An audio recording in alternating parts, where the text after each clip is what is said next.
औरत का असली घर कौन सा होता है? उसका मायका या ससुराल? चलिए इस कहानी में जानते हैं। मानसी को घर सजाने का बहुत शौक था। एक दिन मानसी अपने पिताजी से कहती है, पापा, कल आते वक्त सड़क के किनारे लगे रंगीन गमले लेते आना। छत में छोटा सा गार्डन बनाऊंगी। अरे 2 महीने बाद तेरी शादी है। ससुराल जाकर ही सजाना, वही तेरा असली घर होगा। और फिर मानसी की शादी नारंग से हो जाती है। नारंग का घर होता तो है बहुत बड़ा, लेकिन पुराने तरीके का। फिर एक दिन, माँ जी देखिए, मैंने ड्राइंग रूम सजाया है। ये नया बड़ा टीवी और सोफे कैसे लग रहे हैं माँ जी?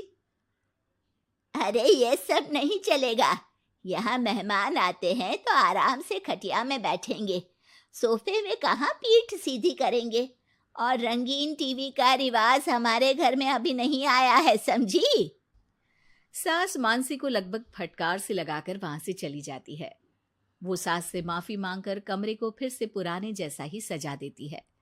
एक दिन किचन में मानसी सब्जी बना रही होती है कि तभी उसका पति वहां जाता है। अरे ये क्या कहते हैं इस सब्जी को? परवल जी, हमारे मायके में तो खूब बनती है। आज मन था खाने का तो सबके लिए बना दिया। अरे खाने का मन हो तो अपने घर पर जाकर खाओ ना। अब मानसी समझ जाती है कि पिता ने उसका दिल रखने के लिए ये कहा होगा कि ससुराल ही उसका असली घर है, जबकि उसका असली घर तो उसका मायका ही है।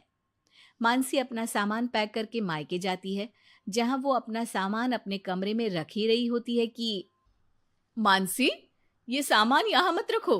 ये तुम्हारी भाभी का कमरा है। तुम एक काम करो, कुछ दिन के लिए सामान मेरे कमरे में रख लो। कुछ दिन के लिए मतलब? अगर मुझे हमेशा रहना पड़ा तो माँ? अरे शुभ शुभ बोलो बेटी। हमेशा क्यों मायके में रहेगी? बेटी का असली घर तो उसका ससुराल ही होता है। मानसी को माँ की बात समझ में नहीं आती कि आखिर कौन सा घर उसका है। वो इसी उधेड़बुन में अपने कमरे में जाती है जो शादी से पहले उसका हुआ करता था। अलमारी खोलती है कि तभी पीछे से उसकी भाभी उसे टोक देती है। अरे दीदी, ये क्या? कुछ चाहिए था क्या? मुझे बोल देती। नहीं नहीं, मैं तो बस वैसे ही अपनी अलमारी में देख रही थी, लेकिन यहाँ तो मेरा कोई भी सामान नहीं है। दीदी, अब ये अलमारी मेरी है। आपकी शादी के बाद कमरा और अलमारी दोनों ही मेरे हैं। अगर आपको यहाँ आना है मेरे कमरे में या अलमारी से कुछ चाहिए तो आप मेरी इजाजत ले लीजिएगा। मानसी को भाभी की बात बहुत बुरी लगती है। वो सीधे माँ के पास जाती है। माँ, वो तो मेरा कमरा था। हाँ बेटा था, लेकिन अब तो तेरी अलमारी तेरे ससुराल में है ना। हाँ, लेकिन वहां तो मैं अपने अनुसार कुछ भी नहीं कर सकती। हर बात पर सास से पूछना पड़ता है। उनके कहे अनुसार ही घर पर रहना पड़ता है। और अब यहाँ भी तुमसे और माँ से पूछना पड़ता है। तो फिर मेरा घर कौन सा है माँ? तभी वहां मानसी की भाभी आ जाती है और वो बहुत ही समझदार महिला होती है। अरे ये तो बहुत सरल है मानसी। तुम ससुराल जाओ और कुछ महीनों तक मेरे कहे अनुसार चलो। इस सवाल का जवाब तुम्हें खुद ही मिल जाएगा। भाभी उसके कान में कुछ बातें कहती हैं, जिसे सुनकर मानसी अपने ससुराल चली जाती है। अरे आज सुबह सुबह काम वाली के लिए दरवाजा किसने खोला? घर पूरा साफ, किचन भी पूरा साफ। माँ जी, आप रोज सुबह 5 बजे उठती हैं, ये मुझे ठीक नहीं लगता। इसलिए आज काम वाली बाई के लिए मैंने दरवाजा खोल दिया। थोड़ी देर के बाद मानसी ससुर के पास नाश्ता और दवाई लेकर आती है। अरे मानसी बेटा तुम। हाँ पापा, आप समय पर नाश्ता करके दवाई ले ले। मानसी पति के लिए टिफिन पैक करती है और पति को देती है। अरे मानसी, आज तो मेरी अलमारी बहुत साफ है और आज खाना भी मेरी पसंद का। क्या बात है। धीरे धीरे मानसी ससुराल वालों में सबका ख्याल रखती है, सबका ध्यान रखती है। एक दिन, ये क्या है मानसी? अब माफ करिएगा मम्मी जी, आपके मना करने पर भी मैं एलईडी टीवी ले आई। काम करने के बाद जब मैं फ्री होती हूँ ना, तो टीवी देखने का बहुत मन करता है। ब्लैक एंड व्हाइट टीवी में मुझे समझ में नहीं आता, इसलिए अपने कमरे के लिए कलर टीवी मंगवाया था।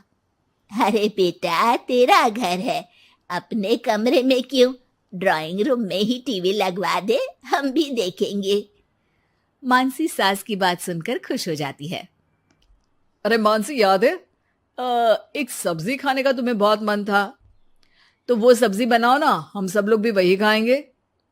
लेकिन वो तो यहाँ पर बनती नहीं है ना। अरे भाई, किचन तुम्हारा है, इस घर की तुम मालकिन हो, अब तो तुम जो खिलाओगी वही खाएंगे हम।